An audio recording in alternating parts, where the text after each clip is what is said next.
Bom dia, boa tarde, boa noite, meus consagrados. Muito obrigado por acompanhar a gente nesse mais um episódio e tal. A gente está meio inconstante agora por conta da pandemia, mas a gente tenta fazer as atividades na medida do possível. Nessa oportunidade, a gente conseguiu a honra e a alegria de conversar com a Helena Landau, a musa do centrismo, da liberdade econômica, liberdade por inteiro, ex-ministra, ex-secretária de privatizações do governo Fernando Henrique Cardoso e membro do Conselho Acadêmico do Livres. Eu já queria agradecer a Helena por aceitar participar com a gente hoje e agradecer a Isa Patriota por ter articulado esse convite maravilhoso. Muito obrigado e muito obrigado, Helena. Eu que agradeço vocês. Vou só fazer correções. Na minha época não tinha Secretaria de Desestatização. A Secretaria de Desestatização era um órgão separado vinculado ao BNDES. Eu fui diretora do BNDES nos governos de Itamar e Fernando Henrique.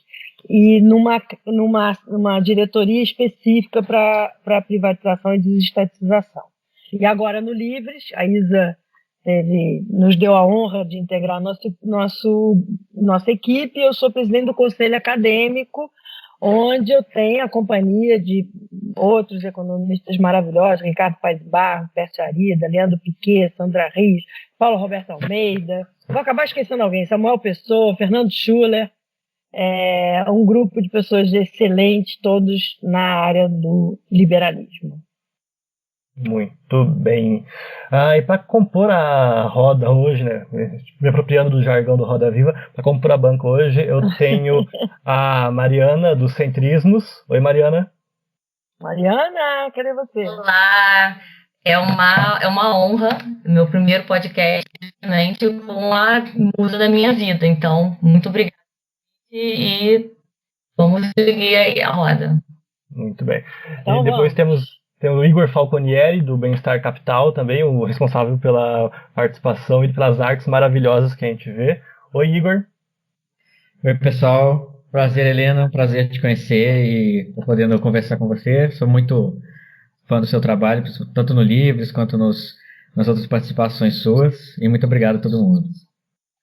E, por último e não menos importante, o Pedro Ruas, do Evolucionários. Oi, Pedro. Oi, fala aí, pessoal, mais uma vez aqui no Bem-Estar. Muito bem. Bom, para começar, a Mariana tem uma pergunta para Landau que ela está ansiosa para fazer há muito tempo. Qual é a pergunta, Mariana? Sempre ansiosa, mas é um tema que eu já até perguntei para ela no Twitter, mas eu acho que é sempre bom isso público, porque muitas pessoas uma espécie de espantalho, né? A pergunta é a seguinte: Helena, muitas pessoas, inclusive o próprio executivo, em diversas ocasiões, culpam o Congresso pela falta de reformas, privatizações, medidas liberais no geral, tão prometidas durante a campanha. Você acredita que o Congresso é de fato a chave principal para o prosseguimento dessa agenda liberal? Ou se trata apenas de uma desculpa e que dá sim para dar seguimento a esse tipo de medida e apenas falta uma vontade, digamos assim? Eu acho muito difícil você... Primeiro, agradeço a todos vocês que estão aqui, é um prazer estar com vocês e parabéns pela iniciativa. Eu acho difícil você cobrar do Congresso algo que você não entregou ao Congresso, né? Que reformas o Congresso impediu de serem feitas? A reforma da Previdência foi deixada assim na cara do gol. Eu adoro futebol, então eu uso um pouquinho dessas imagens. Foi entregue na cara do gol pelo Temer para o governo Bolsonaro. O Paulo Guedes se enrolou, bateu boca na comissão, discutiu com o Ivan Valente, com o Zequinha Dirceu, insistiu na capitalização. A gente viu que aquela coisa não ia andar até que o Rodrigo Maia se organizou no Congresso Nacional para fazer a reforma da Previdência. Depois da reforma da Previdência, em julho de 2019, foram entregues ao Congresso 3 PECs em novembro de 2019. Já quase no final do ano de trabalho do Congresso, sem nenhum empenho do governo. Nem mesmo a PEC emergencial, que tinha esse nome emergencial, recebeu do ministro Paulo Guedes, do governo, a atenção para a sua votação. Ela está se mostrando hoje super importante, porque é uma PEC que aciona gatilhos para a manutenção do teto, questões de quase que uma reforma administrativa com impacto de curto prazo. Inclusive, em fevereiro de 2020, o ministro da Economia chegou a dizer que essas PECs seriam abandonadas porque não eram necessárias e ele ia reorganizar. O que era uma boa notícia, porque as PECs vieram muito sem explicação, tratando de muitos temas. Mas então não se pode cobrar do Congresso Nacional isso. Tem a questão da reforma tributária. O Congresso Nacional tem 2 propostas e está esperando o governo entregar a dele. A dele é muito inferior ao que está no Congresso Nacional. É pouco ousada, ela não avança nas questões fundamentais, que é a questão da regressividade do imposto de renda, revisão de gastos tributários. Ela vem em fase, inclusive abre mão de um IVA nacional, porque tinha a discussão de que os secretários de Fazenda não apoiariam o IVA nacional. Veio com o CBS, que é um IVA dual, quando os secretários de Fazenda querem a reforma, e ainda vem com a CPMF. Então, você tem na reforma tributária a mesma coisa que você tem na reforma da Previdência. Uma insistência do ministro de Economia de incluir uma impressão digital em cima de temas que ninguém quer, que era a capitalização, que tinha um custo enorme de transição de um sistema para outro, quando o país está em déficit primário há anos, e a CPMF, que é um imposto regressivo, né, em vez de cuidar da regressividade do imposto de renda, e um imposto ineficiente. Não estimula a competição, é ruim para as exportações, etc. Então, aí o Congresso também não tem culpa nenhuma. Agora entregou uma reforma administrativa que não é reforma nenhuma, porque é uma reforma que vai atingir funcionários que nem sequer funcionários ainda são. Então, o impacto sobre a qualidade de serviço público e o impacto sobre fiscal também não tem. Então, eu espero que o Congresso, eu sinto que há espaço no Congresso para melhorar, através dos projetos de lei, a fragilidade da reforma administrativa que o governo entregou. Não em conceitos apenas, mas em impacto é o mesmo. O Brasil não pode esperar 20 anos para reduzir despesa obrigatória. Aí vem sempre a acusação do Salim de que ele não conseguiu privatizar porque o Congresso não deixou. Ora, o projeto de lei da Eletrobras está lá desde 2017. Se não fosse a empresa Eletrobras, você não veria empenho nenhum deste governo na privatização. O ministro Paulo Guedes abandonou a ideia de privatização porque eu acho que ele prometeu o tal do trilhão. Quando ele viu que esse tal do trilhão ele ia ser desmascarado na primeira entrevista, ele nunca mais falou do assunto e entregou para o Salim. E ficou lá o projeto de lei da Eletrobras. Não houve... não foram ao Congresso para pedir privatização da Petrobras, não foram ao Congresso para pedir a privatização do Banco do Brasil. Quer dizer, eles não precisam do Congresso para privatizar Valec, Ceitec, EBC, EPL, Infraero. Nada disso precisa do Congresso. Precisa do Congresso uma definição sobre Correios. Mas o governo tem que dizer assim primeiro, o que eu vou fazer com o Correio? Porque o monopólio postal obriga algum tipo de, ou uma cisão, que vai criar uma empresa para ficar com o monopólio postal, ou uma emenda constitucional para acabar com o monopólio postal. Ninguém que está aqui nos ouvindo, nenhum de vocês sabe qual é o projeto do governo para Correios. Ora, o que o Congresso não entregou? Né? Essa é uma desculpa absolutamente esfarrapada. E tem outra coisa sobre privatização. O ministro Guedes inventou um fundo que vem com dividendos das empresas estatais para pagar futuros direitos trabalhistas ou renda Brasil. Ora, no momento que ele vincula dividendos a um fundo de longo prazo, e dividendos só saem das grandes empresas estatais, Petrobras, Banco do Brasil, Caixa, você está dizendo o seguinte, eu não vou privatizar nem agora nem nunca. Porque imagina se alguém agora vai deixar de... Se você vincular uma transferência de renda a dividendo estatal, se alguém vai deixar privatizar. Então, não só não pediu nada ao Congresso, como ele inviabilizou as privatizações e inviabilizou uma reforma administrativa de curto prazo, porque fica todo mundo fingindo que tem uma reforma administrativa. Não apresentou uma proposta para Correios e não tem uma reforma tributária que pare de pé, que a gente saiba onde está indo o sistema tributário brasileiro. Era o que eu imaginava mesmo, pelo que a gente já tinha conversado, né? E achei até muito boa essa observação, porque além de economista, você também é economista, né? Então, você bateu num ótimo ponto, que é essa questão do impacto da reforma administrativa. A priori não teria nenhum impacto, inclusive, porque pela questão do direito adquirido. Você vê alguma forma de contornar isso? Isso é uma divergência enorme, né? Entre juristas mesmo, porque... Não, ninguém vai mexer em Ia, direito mas... adquirido. Ninguém vai mexer em direito adquirido. Mas há inúmeras coisas que você pode fazer para o projeto de lei que não mexe com direito adquirido. Tá? Ninguém vai cortar salário, mas você não pode ter uma avaliação de desempenho. O que impede um servidor público de ser avaliado? Isso é um direito adquirido? Não. Adquirido ser ineficiente? É um direito adquirido não poder ser demitido após um processo administrativo por justa causa? Não. São habitualidades que foram adquiridas, que não é direito. Direito é do cidadão brasileiro ter um serviço de qualidade prestado. Eu não posso transferir esse direito a qualquer funcionário.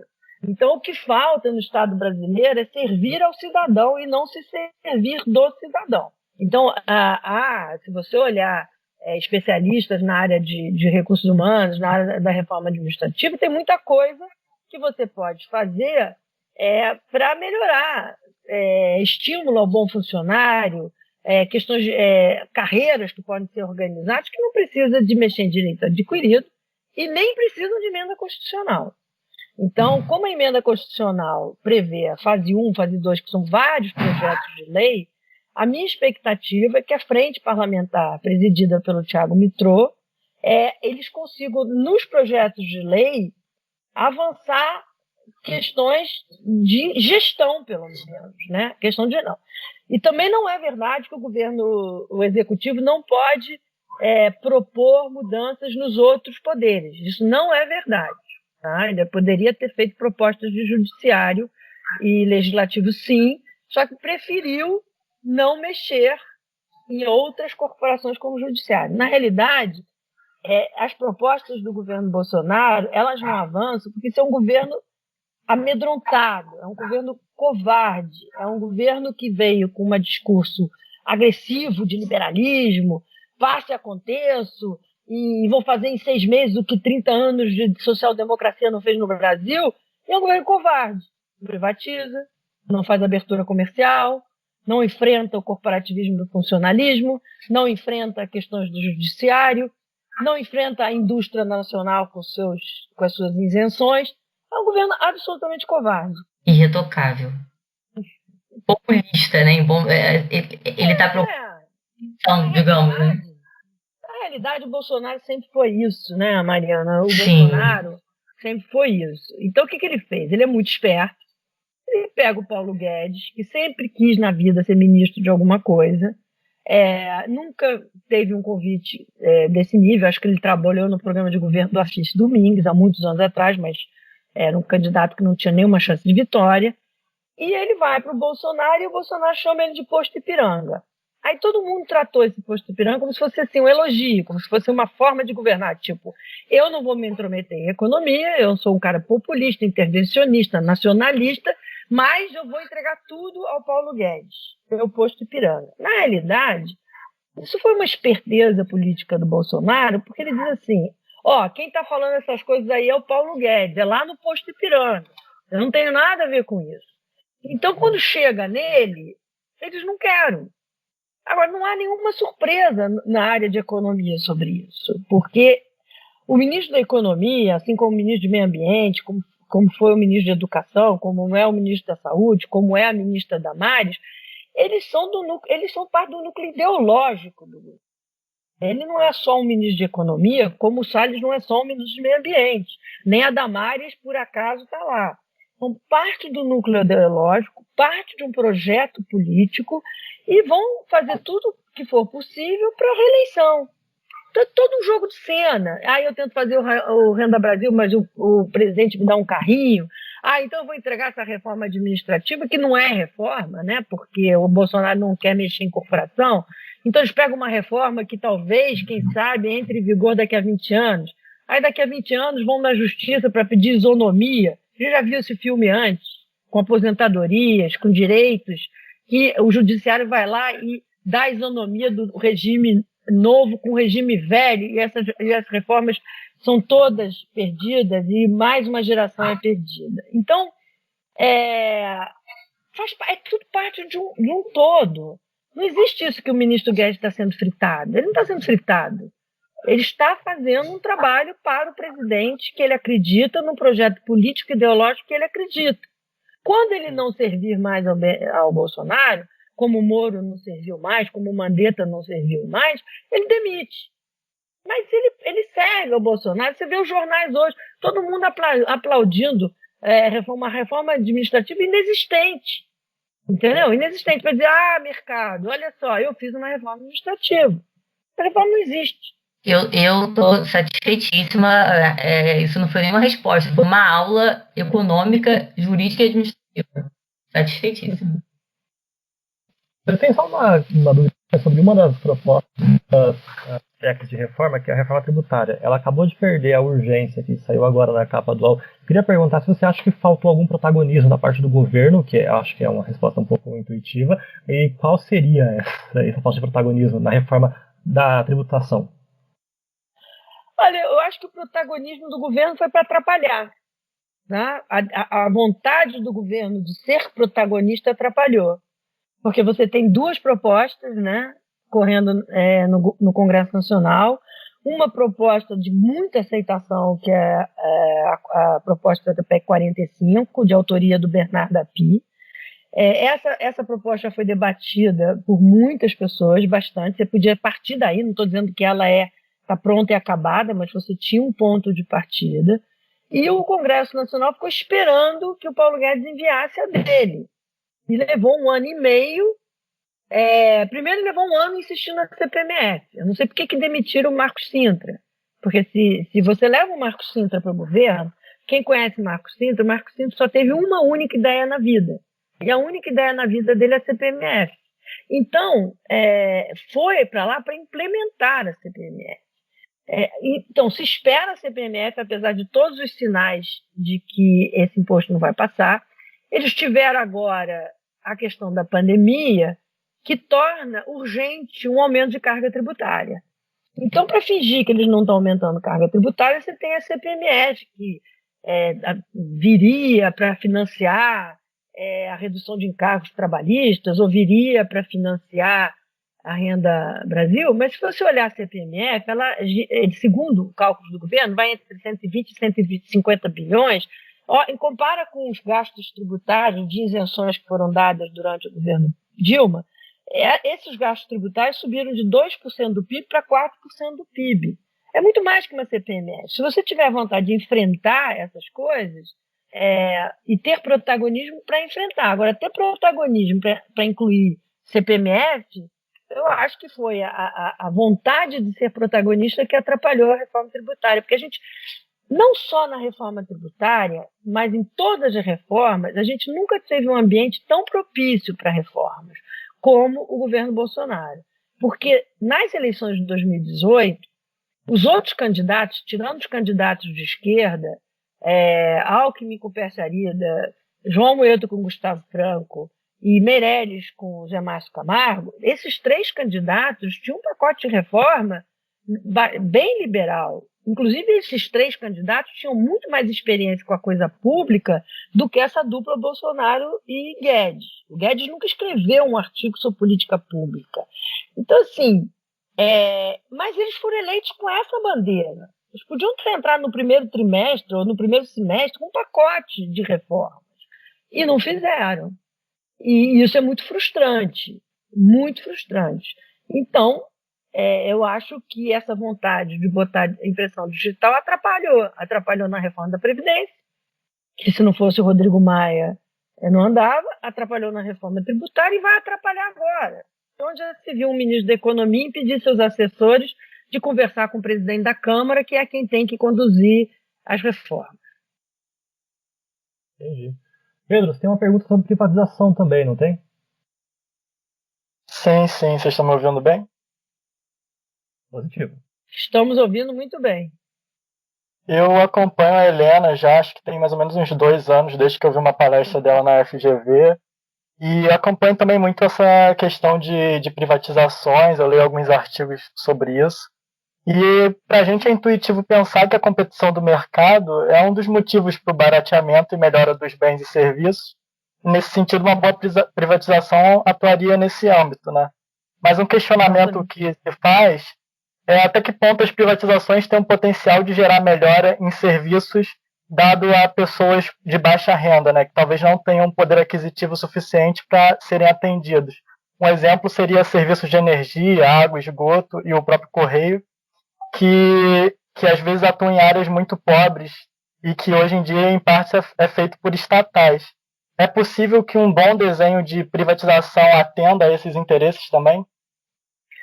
Pedro, eu vou corrigir você, porque o serviço de energia elétrica não é feito mais por estatais. O serviço de distribuição de energia elétrica é completamente privado.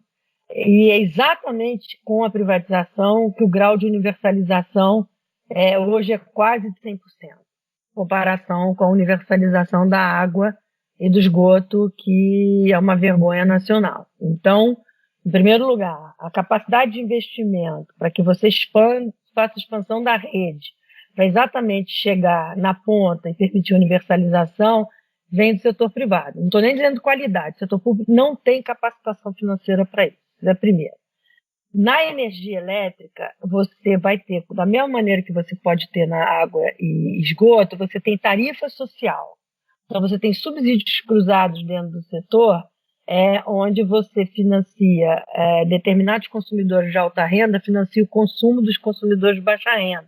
Você tem, inclusive, subsídios regionais, onde consumidores do sul-sudeste subsidiam o sistema isolado, porque lá é mais caro o combustível, óleo diesel. Então, não há dificuldades que uma boa regulação não possa resolver na questão do acesso à população de baixa renda e da função social da prestação de serviços públicos. Tá?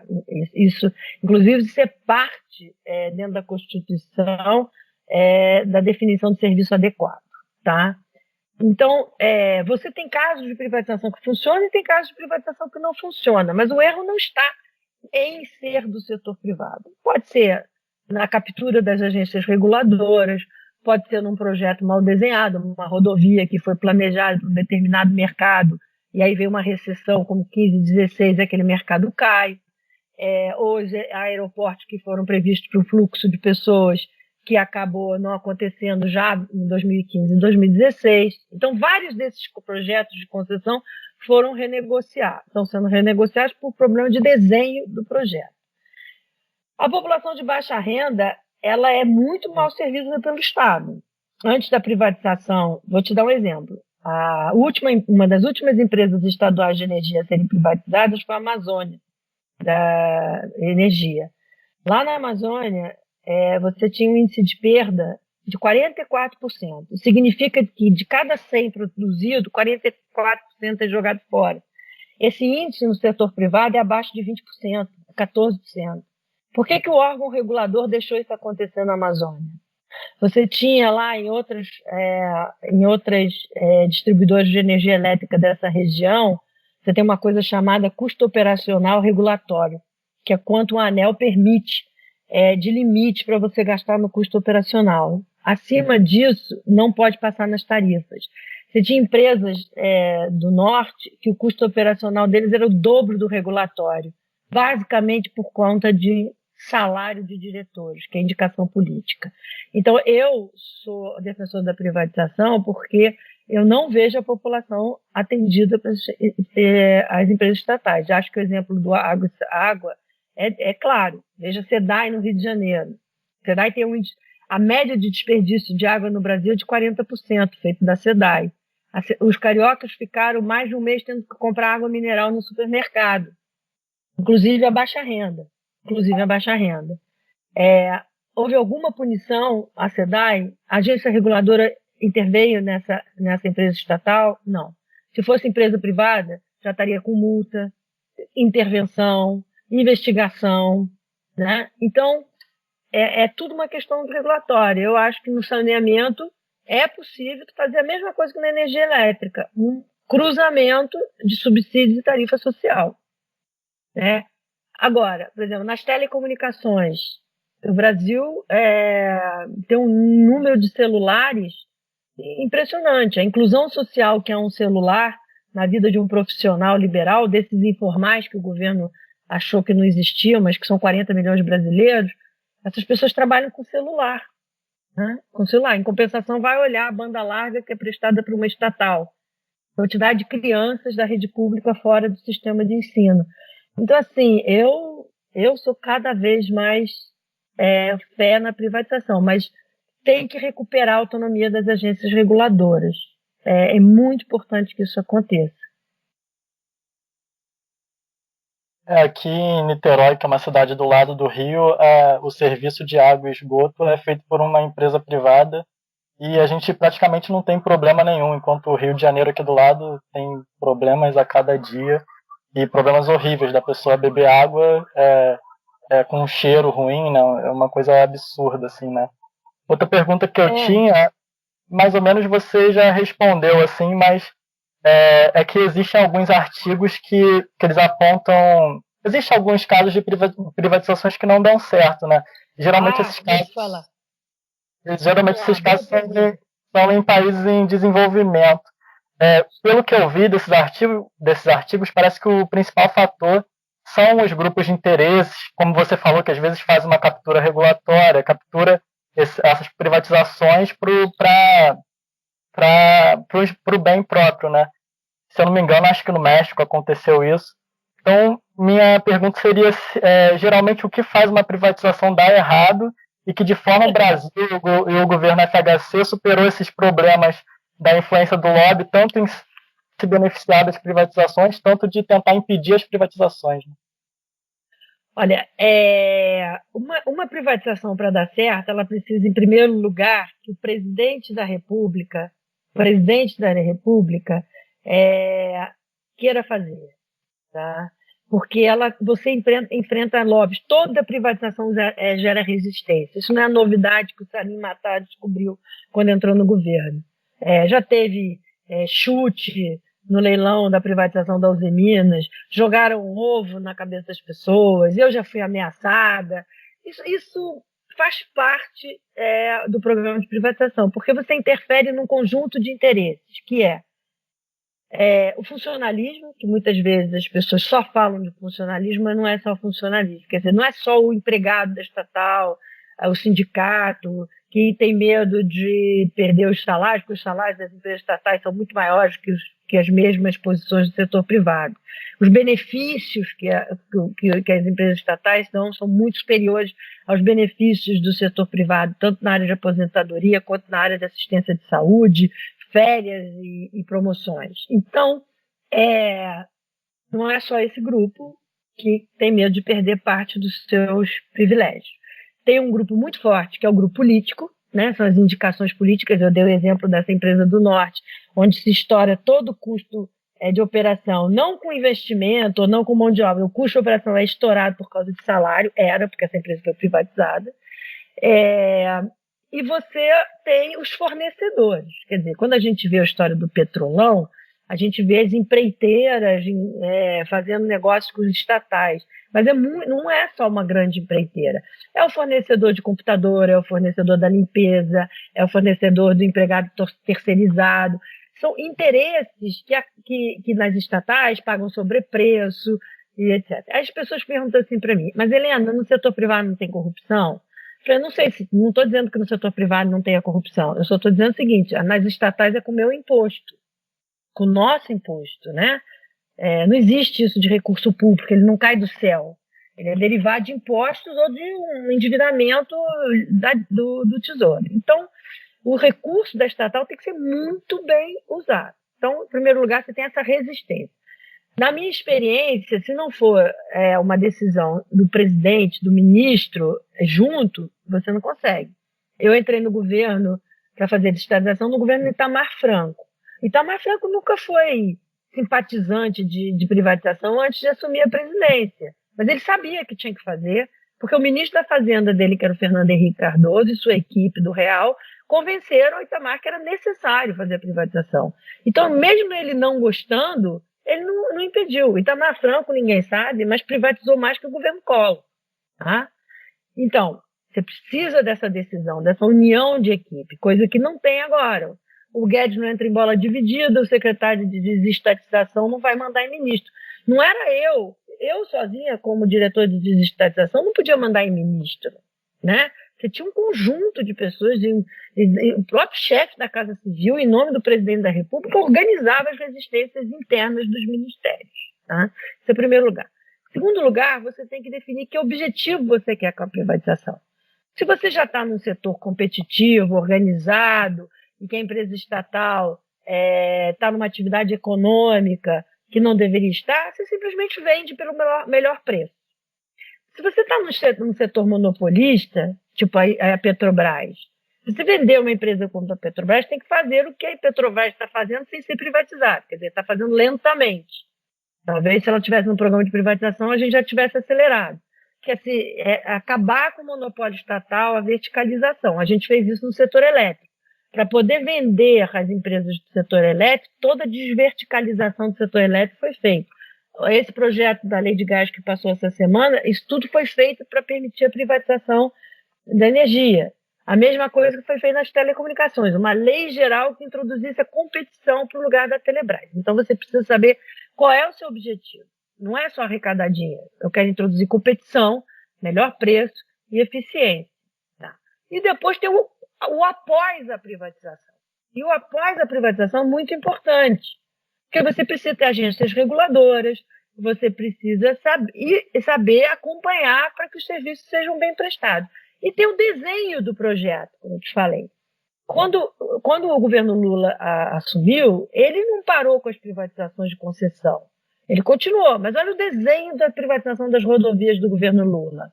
Não funcionaram, porque era um pedágio tão baixo que não pagava investimento. Aquilo já pressupunha que em algum momento ia ter que ter um aditivo contratual. Veja o desenho do projeto de aeroportos da Dilma. Não funcionou. Então, assim, um bom desenho também é importante. E, por fim, você tem que ter credibilidade no país. Uma redução de risco político, uma redução de insegurança jurídica. O Fernando Henrique vendeu todo o sistema Telebrás em meio a uma crise internacional, em 98. Vendeu a Vale Rio Doce em crise internacional em 97. Porque ele e o governo dele passavam a credibilidade. Agora, o que pode dar errado? O não cumprimento dos contratos de concessão. Às vezes há um dar errado que não tem nada a ver com o concessionário. Por exemplo, o concessionário previu um tráfego de aeroportos X. Aí vem a recessão que do governo Dilma, 2015, 2016, aquilo muda, vai muito além da previsibilidade, muito além daquele risco que estava embutido no contrato. Então você precisa sentar e rever o equilíbrio econômico-financeiro desse contrato. Né? Ou você dá mais prazo para a concessionária e tal, pressupondo que o desenho está bem feito. Ou você faz intervenções que dão errado. Por exemplo, no saneamento. Volta e meia as pessoas dizem, mas Buenos Aires, Paris, Berlim, tudo isso reestatizou. Então, em primeiro lugar, Berlim não foi reestatizada porque ela sempre foi estatal. Mas Buenos Aires, o que aconteceu em Buenos Aires?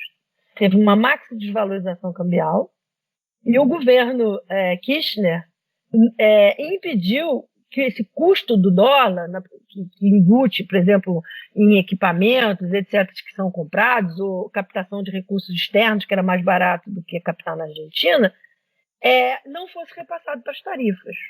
Então, com isso, acaba com o metrô, acabou com a energia elétrica e acabou com o saneamento de Buenos Aires. Paris. Paris teve que trocar toda a infraestrutura, tudo velho, podre. Aí o setor privado veio, refez a infraestrutura, gastou. Tem uma tarifa que você tem que remunerar, senão ninguém vai fazer. Depois disso, mudou a orientação política da Prefeitura de Paris, congelou as tarifas. O concessionário falou, com essas tarifas congeladas eu não consigo. Devolveu. 5 anos depois, as tarifas estavam mais elevadas na mão do Estado do que na mão do setor privado, para recuperar o investimento que tinha sido deixado de ser feito. Então, assim, não há muito segredo. É muito trabalho, coordenação, boa gestão e coragem. Determinação, não é nem coragem, não estou dizendo. É determinação de enfrentar lobbies políticos. E esse governo mostrou que não dá. Então, Fernando Henrique fez isso. Ele enfrentou. A equipe dele enfrentou. Então, eu trabalhei com o Itamar como presidente, Fernando Henrique como ministro, o Pércio Arida como presidente do BNDES. Depois, Fernando Henrique como presidente, Malan como ministro e Serra no planejamento, Edmar Baixa como presidente do BNDES. todas essas pessoas tinham o mesmo objetivo. Não tinha esse jogo por baixo. Se eu enfrentasse a resistência em alguma empresa estatal, algum funcionário, algum lobby, eu ia lá falar com o presidente do banco, ou ia direto ao ministro, ou ia ao presidente da República e dizia, olha, eu não estou conseguindo avançar na privatização por causa disso, disso, isso. O presidente da República, de cima para baixo, dizia, é para fazer o que o BNDES quer que faça. Sem isso, eu não teria conseguido fazer nada. Não, eu achei muito boa a explanação da Helena. E realmente uma parte interessante das privatizações é que elas dão a oportunidade também de você rediscutir o marco do saneamento não, o marco regulatório do setor, né? E parece que no governo FHC isso foi bem feito e por isso que a maioria das privatizações funcionaram bem. Pois é. Você, por exemplo, as pessoas falam do Correios, e nessa altura do campeonato, se fosse no governo Fernando Henrique, certamente os consultores já estavam contratados. E um desenho de privatização do Correios tinha caminhado, entendeu? Então, como é que você pode reclamar que o Congresso não te deu? Então, a gente ia ao Congresso, por exemplo, Light, eu vou te dar um exemplo, Light Rede Ferroviária. A gente precisou fazer cisão, criar empresas para serem vendidas. A malha da rede ferroviária foi toda dividida em trechos. E você precisa de autorização do Congresso para criar uma empresa para depois vender. Então, a gente só foi ao Congresso. Na Light, a gente fez a mesma coisa. Precisava de uma empresa que ficasse com boa parte de uma dívida, que tinha discussão, que era incerta, que se eu colocasse na empresa eu não ia conseguir privatizar nunca. Depois acabou solucionando o problema. Mas para acelerar a privatização, eu dividi em duas. Fui no Congresso Nacional, e que eu falo o singular de gente arrogante. Fomos nós que fizemos, né? Então, quando a gente fez isso, a gente vai ao Congresso com uma proposta de pé. Assim, olha, o governo precisa disso do Congresso, porque com isso eu faço aquilo. Então, as coisas iam muito amarradas, né? Não era uma coisa no ar. Então, assim, isso faz diferença. Um bom desenho de privatização faz diferença. É muito complicado quando as pessoas me pedem para avaliar o programa de desestatização do governo Bolsonaro, porque eu não consigo avaliar, porque eu não sei nem o que está acontecendo. Eu não sei que estágio está a venda da Telebrás. Se ela vai ser vendida, se ela vai ser fechada. Eu não sei que estágio está a Infraero, porque supostamente aquela empresa nave foi criada para fazer controle de tráfego aéreo, porque o controle de tráfego aéreo não pode ir para o setor privado. Então, você tirava isso de dentro da Infraero, o que é uma coisa correta para fazer, para poder vender a Infraero. Só que a Infraero, o ministro Tarcísio já disse que não vou vender. Então para que se criou a nave? Mais uma estrutura, mais uma empresa. Então, assim, as coisas estão sem coordenação. Entendi. Eu tenho só uma pergunta, mais um comentário, na verdade, sobre privatização, e depois eu prometo que a gente encerra esse tema. Pode perguntar à vontade, não tem problema. Eu só queria descer um pouquinho do âmbito federal e para o âmbito estadual, porque tem um setor de serviço público essencial que eu acho que é um pouco esquecido nessa questão de privatização, que é a questão penitenciária. Tipo, aqui em São Paulo, por exemplo, a gente está há 15 anos tentando achar novos modelos de contratar com o serviço penitenciário. A gente estuda a privatização, a gente estuda a concessão, a gente estuda a cogestão. Tipo, o CNJ deu um aval esse tempo atrás sobre modelos de cogestão. O Tribunal de Justiça de São Paulo já está pacificando o entendimento, dizendo que é possível contratar. E ainda assim, a situação penitenciária não anda. Eu queria saber se você tem uma perspectiva, uma visão sobre o que falta no modelo penitenciário. Olha, essa é talvez o tema dos mais controversos, porque até gente que é a favor de privatização tem críticas na questão de como desenhar os incentivos, né? Porque se você der incentivos para aumentar o número da habitação, né, da população prisional, não serve. Então, acho que o grande problema da privatização do sistema prisional é o desenho de incentivos corretos para o setor privado. Então, tem casos que deram certo, tem casos que dão errado. Isso é, para mim, ainda um tema a ser estudado e debatido com muita intensidade. Aí você tem sempre o argumento, no Brasil, que nada pode ser pior do que o sistema prisional que o Brasil tem, né? Que é na Idade Média, parece um calabouço, joga todo mundo condições de indignidade da pessoa humana.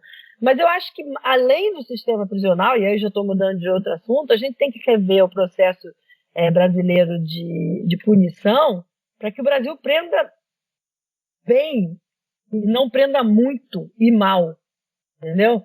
E aí toda a discussão do sistema prisional está dominada pela potência das facções nas prisões, no exército de pessoas que são formadas dentro das prisões.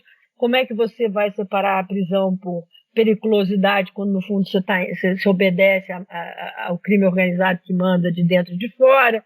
Então, eu acho que a discussão do sistema prisional brasileiro vai muito além da privatização, muito além. A gente tem que ter toda uma reforma do próprio Código Penal para que você puna crimes gravíssimos com a gravidade que tem que ser, que os regimes de progressão não se apliquem a determinados crimes. Eu acho que revolta todo mundo. Não estou falando que você não tem que acreditar na ressocialização, mas ver o goleiro Bruno na atividade depois dos níveis de torpeza e crueldade que foi o assassinato da amante dele, a sociedade brasileira, na média, entende que no Brasil o crime compensa. Em compensação, as pessoas de baixo na pirâmide são presas por crimes de muito menor periculosidade, né, e gravidade. Então, eu acho que antes de pensar só no sistema prisional, a gente tem que pensar no sistema penal como um todo. Boa. Helena, até voltando aqui um pouquinho no passado, para a gente falar um pouco do presidente Bolsonaro. Na década de 90, enquanto ele era deputado, o Bolsonaro se posicionou contra todas as privatizações do Itamar e do Fernando Henrique. E ele dava declarações que poderiam ter sido ditas por qualquer sindicalista da CUT na época, enquanto você tocava a agenda de privatizações dentro do BNDES. E, na sua opinião, por que ele buscou isso? Por que o Bolsonaro quis esse casamento arranjado com o liberalismo? Isso dá uma conversa nossa de 2h30, mas vamos lá. Obviamente que eu recebi essa conversão do Bolsonaro como farsa, né? Uma jogada eleitoral para captar votos do pessoal anti-PT, mas envergonhado em votar numa pessoa de ultradireita, conservadora, intervencionista. Ele não é conservador, chamar ele de conservador é uma ofensa aos conservadores ele é um cara de ultradireita, um cara que não respeita direitos humanos, um cara que não respeita direitos dos outros, diversidade, diferença e tal. Então, óbvio que ninguém aquilo não comprou. Tem sempre aquele vídeo que viralizou do Pércio, que ele diz: vocês acham que o Bolsonaro estava andando pela estrada de Damasco e viu a luz do liberalismo? Óbvio que não, entendeu? O que ele fez? Ele usou o Paulo Guedes de fiador junto ao mercado. O mercado entrou num auto-engano. Vai que, né? Vamos ver se... eu não ia votar no PT de jeito nenhum. E deu, vamos dizer assim, o Paulo Guedes deu um pouco assim, um lustre, deu uma lustrada, né, no voto das pessoas que queriam votar contra o PT. E levaram muito tempo para cair na real. Porque toda vez que o Bolsonaro foi confrontado com uma reforma liberal de fato, ele não aceitou, em nenhum momento, nem mesmo na campanha. No mesmo dia que Paulo Guedes fala que vai vender 1 trilhão de estatais, o Bolsonaro diz: não vou privatizar a Petrobras, mas Brasil Caixa. Então, 1 trilhão já não existia se você botasse essas 3.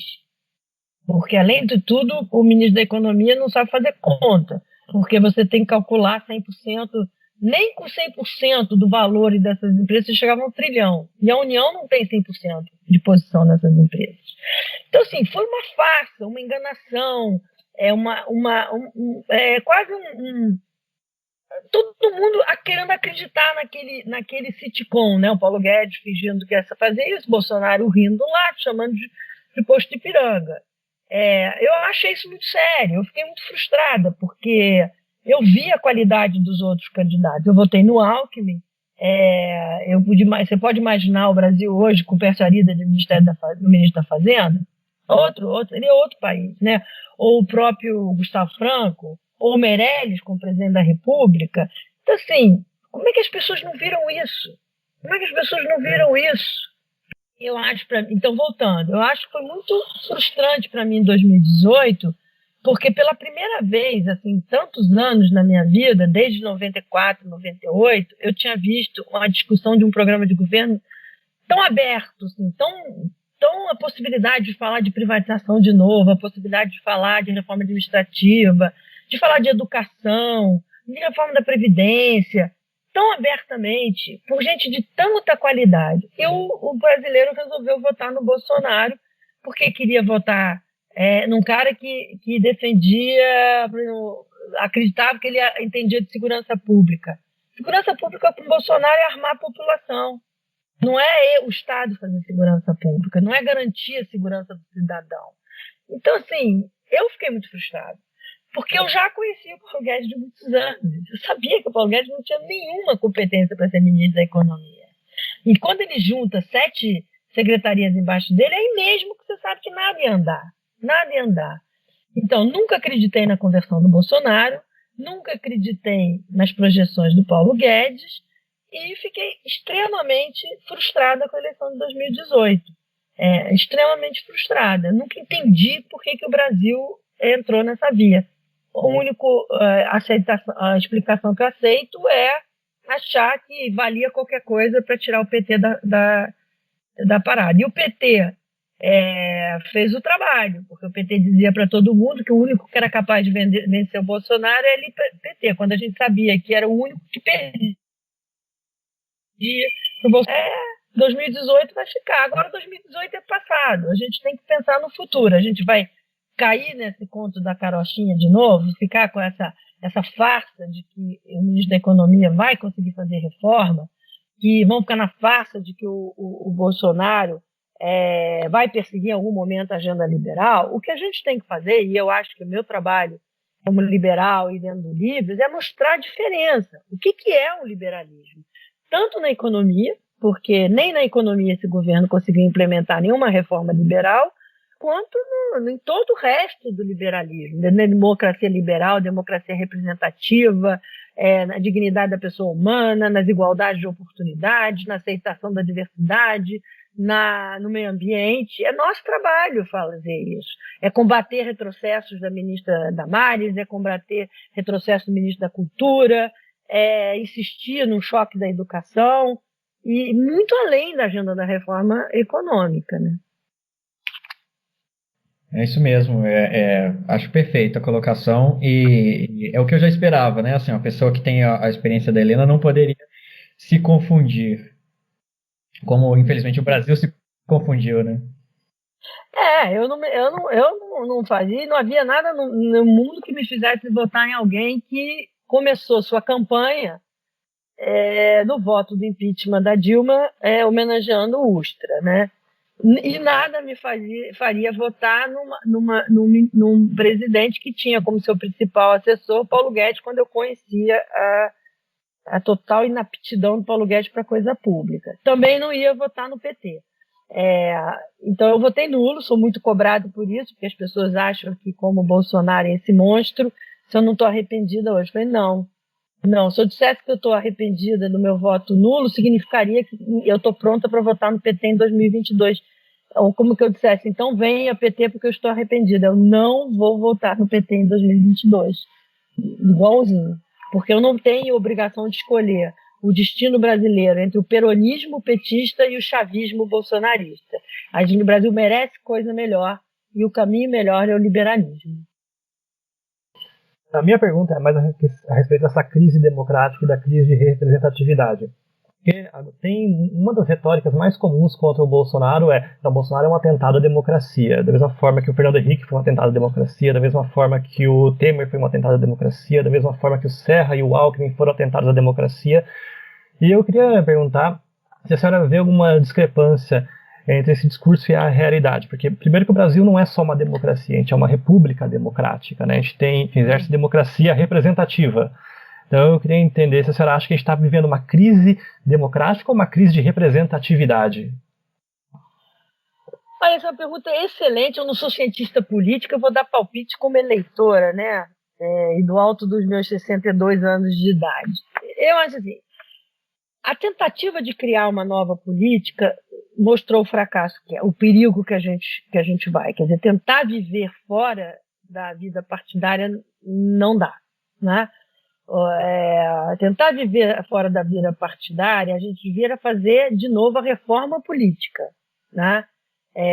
Aí a gente pode depois discutir candidatura avulsa, questões desse tipo, mas não dá para vir qualquer aventureiro e criar um partido, e vender seu partido, e prometer um monte de coisa, porque a gente vive numa democracia representativa, numa democracia constitucional, e o presidente da República tem que lidar com uma série de minorias. Ele foi eleito pela maioria, mas ele tem, da democracia representativa, que lidar com as minorias. Então começa com o presidencialismo de coalizão, depois vai para a cooptação, e agora de confrontação, e agora de entrega absoluta ao centrão. Acho que nunca vi a entrega tão grande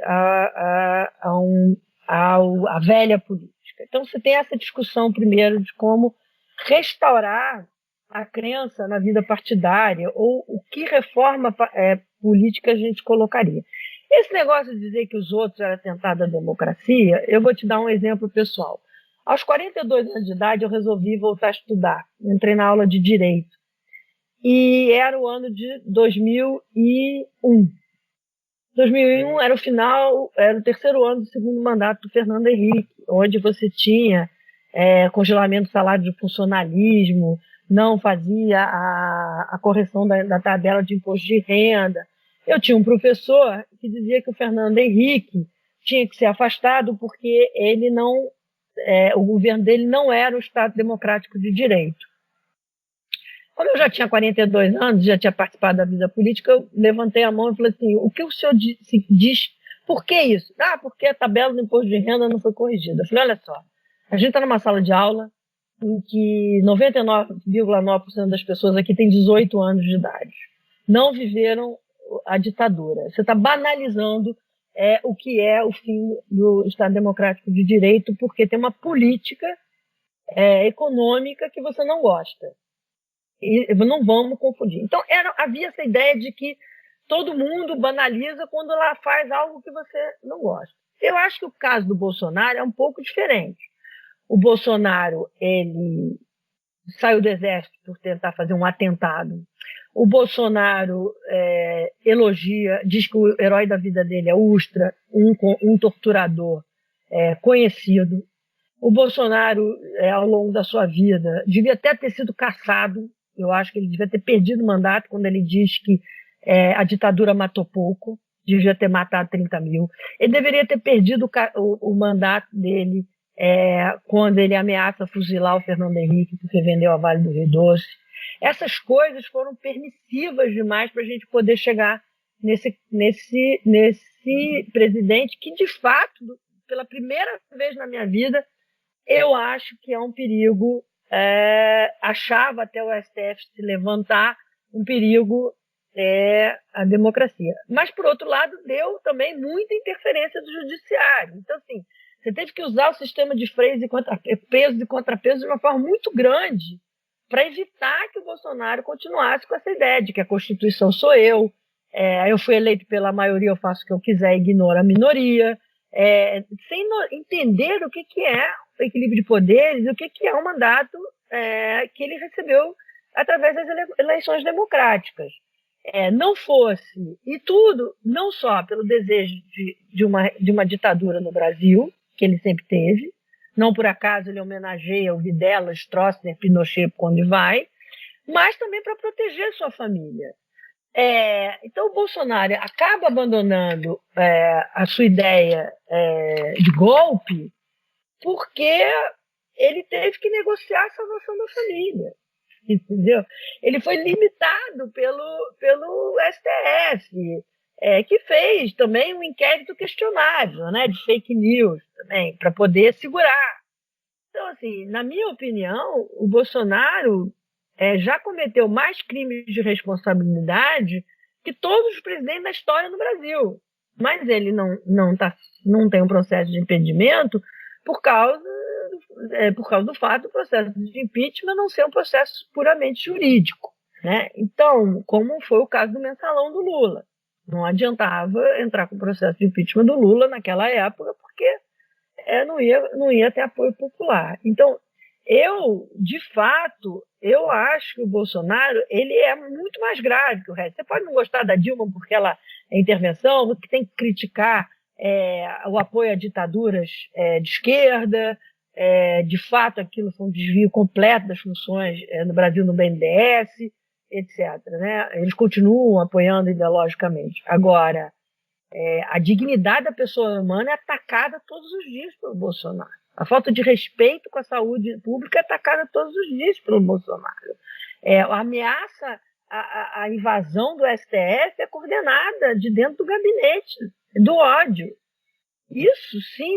A sorte é que as instituições brasileiras, ainda que capengas, complicadas e tal, estão dando limite a esse protótipo de ditador. Não, porque você banaliza essa coisa. Eu fui contra o impeachment da Dilma, por exemplo. Não porque a Dilma não tenha cometido crime de responsabilidade fiscal, todo mundo sabe que ela cometeu. E o crime de responsabilidade fiscal gerou gravíssimas consequências no Brasil. Aumentou a desigualdade, transferiu recursos públicos do setor público para os mais ricos, do mais pobre para os mais ricos, gerou uma recessão inédita, um desemprego inédito. Então, assim, não foi só o crime de responsabilidade, ela gerou as condições políticas também para o seu afastamento. Então, ela comete um crime de responsabilidade, que são as condições jurídicas, e ela joga milhões de brasileiros no desemprego, gera uma recessão inédita no país e cria, então, uma condição política para o seu afastamento. Então, ela conseguiu essa combinação. Mas por que eu fui contra? Porque eu achava que o Brasil precisava fechar o ciclo da política aventureira, da política irresponsável, da política de gastos. E eu achava que a Dilma ia ter que acabar fazendo o que o Fernando Henrique fez no segundo mandato dele. A Dilma ia acabar tendo que congelar salário do funcionalismo, ia ter que acabar fazendo o BNDES pagar os empréstimos para o Tesouro, porque senão ela ia quebrar mesmo o país. A Dilma saiu sem pagar o preço devido, na minha opinião, porque as pessoas até hoje acham que ela foi vítima de alguma coisa, quando ela não foi vítima de nada. Vítima dela foram os milhões de brasileiros que ficaram desempregados, milhões de estudantes que estão aí patinando no FIES, que ela enriqueceu a quantidade de escolas, de universidades privadas, entendeu? Então, assim, eles são vítimas, pessoas que tinham esperança no futuro e que perderam essa esperança no futuro.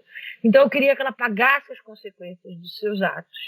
Ela conseguiu sair de vítima, ela conseguiu, até hoje as pessoas discutam se de fato a política dela jogou o Brasil no fundo do poço ou não, e o Lewandowski ainda deu um golpe constitucional que foi manter os direitos políticos dela.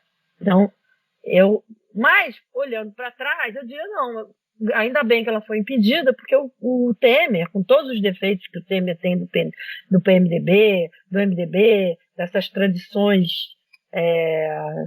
das negociações tenebrosas, o Temer fez uma agenda de política, de reformas fundamental. E a grande questão é por que o Paulo Guedes não deu continuidade às reformas que estavam todas prontas pelo Temer? Essa é a grande pergunta. As reformas do Temer que avançaram estão no Banco Central, porque o Roberto Castelo Branco deu continuidade a um projeto do Banco Central que o Ilan começou.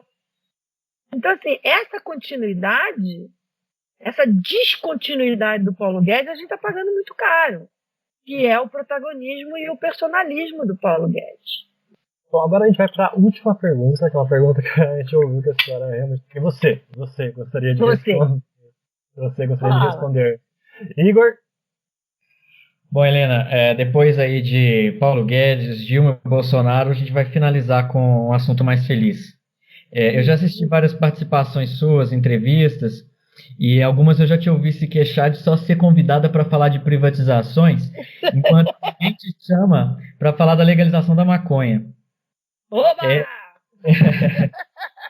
Enfim! nós vamos realizar isso aí. Essa é uma pauta que está longe agora do nosso horizonte, né? Assim, parece distante. Mais ou menos. Eu quero ouvir de você. Você que conhece os bons e os maus modelos de privatização, quais são os bons modelos de legalização e fim da guerra às drogas? Onde que você vê boas práticas nesse campo? Olha só, em primeiro lugar, assim, a gente está indo aos pouquinhos, tá? O Brasil é muito tradicional, né? Demais conservador. Então, não dá para fazer um corte direto para a maconha recreativa e etc. Então, a gente está indo aos poucos. A gente já teve esse avanço na Anvisa, apesar do Bolsonaro. Se vocês lembrarem, o diretor da Anvisa conseguiu, né, botar o canabidiol para fins medicinais. A gente agora quer que o canabidiol não precise passar só pela indústria farmacêutica. A gente quer o plantio com fins individuais. Se é para fazer remédio ou se é para a pessoa fumar dentro de casa, ninguém tem nada a ver com isso. O que a pessoa faz dentro de casa é o problema dela, né? Então, esse é o primeiro. Então, existe uma ação declaratória de inconstitucionalidade no Supremo. E, além daquela ação que está pedido de vistas, que é para definir se entre usuário e traficante, se é 100 gramas, se não é 100 gramas, que está com o Luiz Roberto Barroso, e em que ele deu a relatoria, você tem uma ação direta de inconstitucionalidade que está com a Rosa Weber, que é exatamente o direito pessoal à saúde, ao plantio doméstico, etc. Tá? Você tem isso no PPS, tem outros partidos que estão entrando de amigos da corte. A experiência que a gente tem, que vai avançando melhor, tem sido dos Estados Unidos, né? Tem sido dos Estados Unidos, porque começou com a venda medicinal, da venda medicinal para recreativa, tem aumento de pagamento de imposto. Eu não sei como é que está a guerra às drogas nesse momento lá. Em outros países, você tem a possibilidade de fumar em determinados locais restritos. No Uruguai é quase uma estatal, né, produzindo a maconha. Eu acho o modelo americano mais empresarial, né? Mais empresarial. Eu mesmo tive essa experiência. Nos Estados Unidos, eu fui para a Califórnia quando a venda era medicinal. Eu fui com um amigo meu, não vou dizer o nome dele para não chatearem, e a gente foi ver um show de rock nos Estados Unidos. Genial, que juntava ninguém da geração de vocês, mas era Neil Young, Paul McCartney, era Bob Dylan, era Rolling Stones, The Who, né? Roger Daltrey, e era um show assim da velharada, né? E aí esse cara que foi comigo entrou, fez era uma farsa no fundo. Ele fez uma consulta com um médico. O médico aceitou qualquer argumento dele, de que ele estava com uma dor nas costas e, portanto, ele precisava da cannabis sedativa, né, contra a dor. Ele prescreveu aquilo, nem examinou essa pessoa que estava comigo. A gente foi fazer exatamente uma pesquisa antropológica. Aí a gente saiu de lá, foi num lugar onde vendia, aí você tem todos os tipos possíveis, você escolhe a mistura que você quiser. Tem um farmacêutico que diz, se você quer dormir, se você está com dor nas costas, se é dor no pescoço, se é mais isso, né? Aí discute a sativa, isso, aquilo, aí você sai com a composição que você quer. E você tem uma carteirinha dizendo que você pode portar aquilo, né? Isso antes de ser recreativo. Obviamente que no show de rock todo mundo fumava, então era uma farsa. Por isso que eu prefiro que vá logo para a possibilidade recreativa, tá? Porque você não tem que passar por um médico que não é médico, um farmacêutico que não é farmacêutico, para poder chegar no uso de uma substância absolutamente inocente, né? Perto do álcool e do tabaco, né? Em começo lugar. Então, assim, e na guerra às drogas? Quem mora no Rio de Janeiro não aguenta mais. Não aguenta mais ver tiro para cá, tiro para lá, vítimas. Quantas pessoas morreram de bala perdida, quantas crianças perderam a vida, quanto se gasta nisso. Para quê? Para quê? Para impedir as pessoas de fumarem um baseado?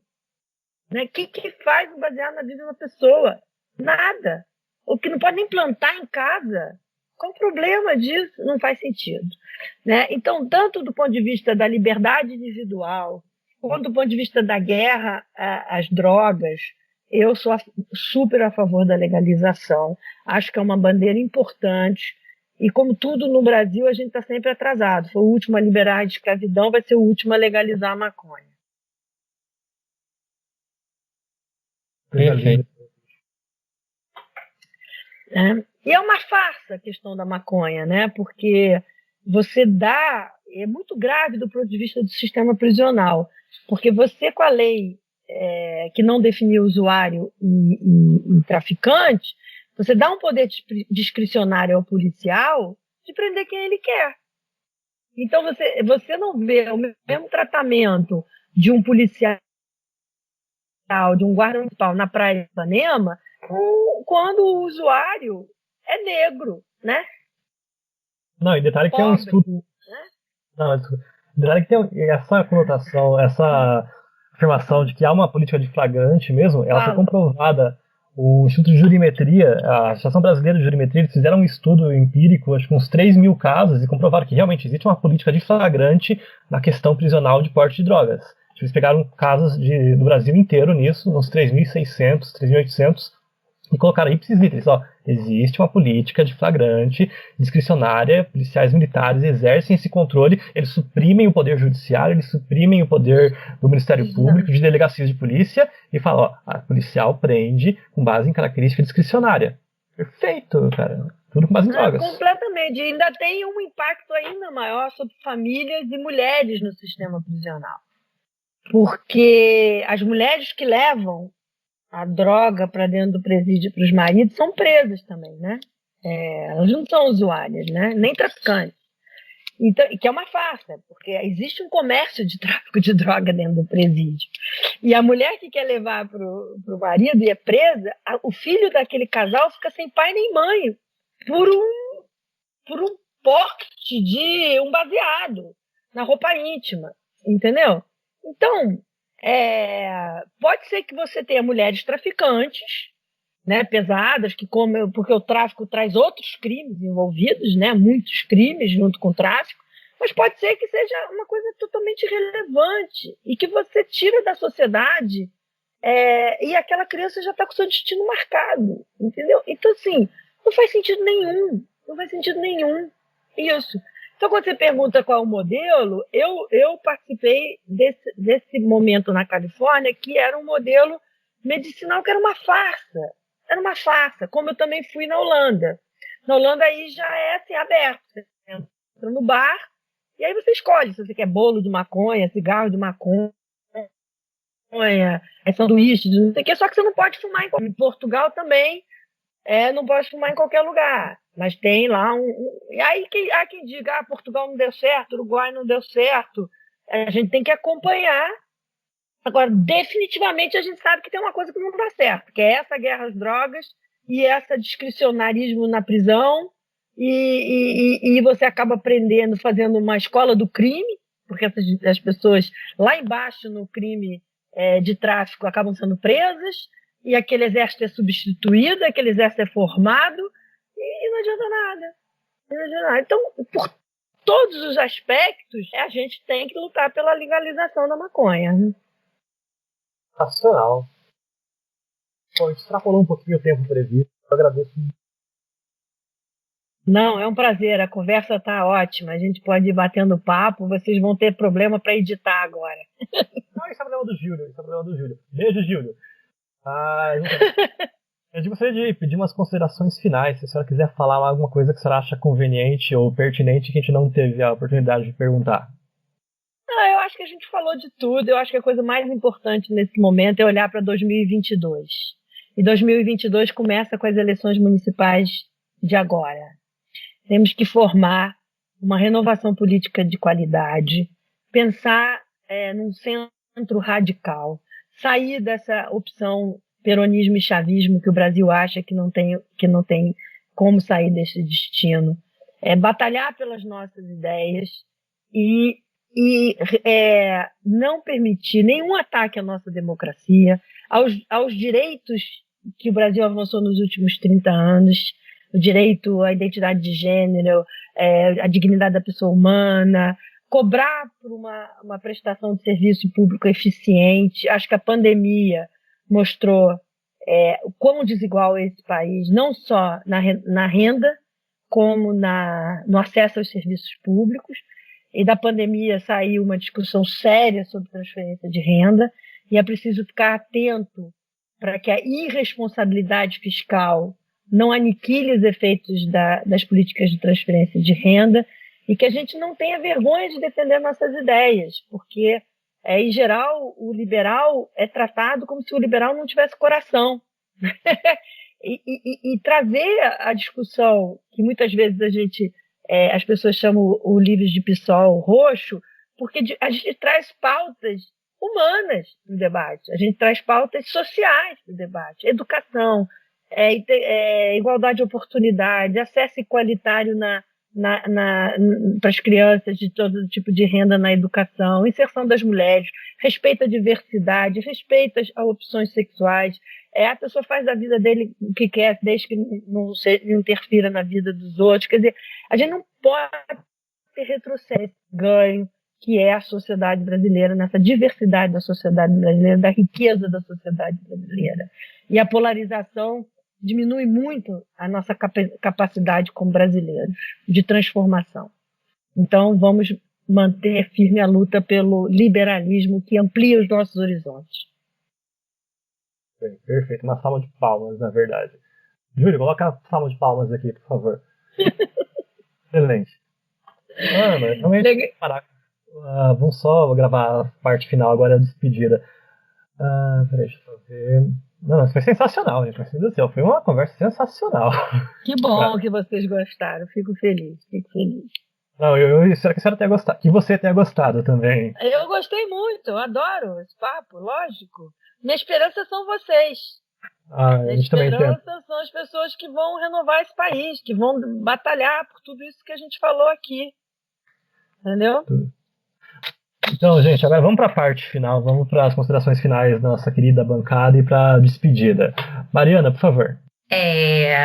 Eu gostaria até de pegar o gancho da Helena quando ela disse que nós somos a esperança do Brasil, e complementar que ela é a nossa esperança, é a nossa inspiração. E, de verdade, a gente não tem que ter medo, nem vergonha, tem que parar de ter vergonha de defender ideias liberais, porque isso realmente acontece. E foi uma honra, uma aula. Eu estou muito honrada, de verdade, pelo convite dos meninos, pelo privilégio de estar com você, e é isso. Obrigada mesmo, eu que agradeço. Vou esperar vocês todos falarem para falar. Muito bem. Pedro, sua vez. Eu queria agradecer o convite, fiquei muito feliz de conversar com a Helena, que eu já acompanho há um bom tempo, e todas as palestras dela eu sempre fico impressionado com a quantidade de conteúdo que ela traz, e acho que a conversa foi muito boa aí. Acompanhem lá a página do Evolucionários também, que eu publico algumas coisas lá, e vamos continuar aí com o podcast. Muito bem. Igor, meu lindo. Helena, acho muito interessante, especialmente a última pergunta, né? A gente poder falar de coisas, assuntos que muitas vezes são tabus num Brasil que está muito nessa questão do liberal na economia, conservador nos costumes, né? E a gente poder finalmente ter essas referências como você. Só mais um comentário na parte dessa última pergunta. Eu gostei muito que você falou da experiência dos Estados Unidos, que é uma experiência mais empresarial. No Brasil, eu tenho a impressão que, dada a nossa tradição, se a maconha for legalizada, no dia seguinte o governo cria a maconha Brás, né, para poder garantir o monopólio do plantio. Então, é muito bom contar com você para isso, assim, para a gente imaginar uma coisa mais privada e realmente livre. Bom, gente, eu que agradeço essas honrosas citações de vocês. Eu acho que eu fico feliz que eu tenha a minha batalha pelo liberalismo inspire uma geração e que vocês que a gente se multiplique. Eu aprendo muito com vocês, eu me divirto, vocês me tornam mais ativa e mais jovem, e a vida sabe, é um prazer estar debatendo e conversando com vocês aqui. Então continuem, façam mais podcasts e sempre quiserem, estou aqui à disposição para a gente bater um papo. Sensacional. Então, meu querido ouvinte, muito obrigado pelo seu tempo até esse momento. Eu espero que vocês tenham se divertido, assim, entusiasmado com essa entrevista, com essa conversa, tanto quanto eu e tanto quanto o pessoal da bancada. A gente tem uma agenda muito interessante para os próximos podcasts. A gente vai entrevistar o pessoal da economia, da política. Tem um pessoal da UNB que está confirmado já. A gente está só tentando marcar uma data e elaborar o roteiro. Vocês podem aguardar que a gente vai fazer uns podcasts muito sensacionais e muito informativo. Bom, muito obrigado a todos, muito obrigado a todas. Bom dia, boa tarde, boa noite.